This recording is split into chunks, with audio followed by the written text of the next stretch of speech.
بھارت میں کھلبلی مچی ہوئی ہے. اور اب اس میں سر بات یہ ہے کہ پاکستان اس میں کیسے فائدہ اٹھا سکتا ہے نا, کیونکہ بھارت کی لیدر انڈسٹری افیکٹ ہوگی, پاکستان کی IT انڈسٹری افیکٹ ہوگی. So is it an opportunity for Pakistan and how big it از؟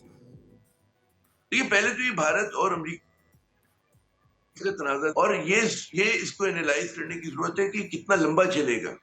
کیا یہ ایسا تو نہیں کہ امریکن آرم ٹوسٹنگ کر کے ہفتے 2 ہفتے میں مہینے 2 مہینے میں اپنی باتیں منوا لیں, یا کہیں پہ ان کے درمیان توازن آ جائے. مجھے اس چیز کا امکان زیادہ لگتا ہے. کوئی لانگ ٹرم, ٹھیک ہے بھارت کا میڈیا تو بہت ہی ریئیکشنری میڈیا ہے, مجھے یہ لگتا ہے کیونکہ دیکھیں آپ اب بھی تسلیم کریں کہ بھارت اور امریکہ ایک دوسرے کے اسٹریٹجک پارٹنرز ہیں. خلا کا شعبہ ہو, دفاع کا شعبہ ہو, نیوکلیئر شعبہ ہو, ایک دوسرے کے ساتھ تعاون کر رہے ہیں. اور ایک دم آپ اتنی بڑی مارکیٹ کو, بلین پلس مارکیٹ کو جو ہے امریکنز اگنور نہیں کر سکتے, ناراض نہیں کر سکتے.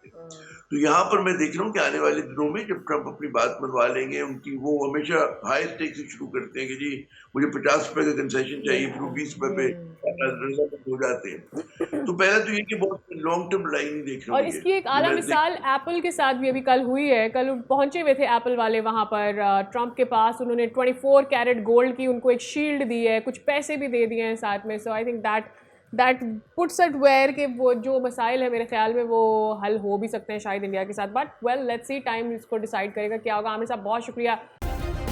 سبسکرائب کریں اور بیل دبائیں تاکہ کوئی خبر رہ نہ جائے.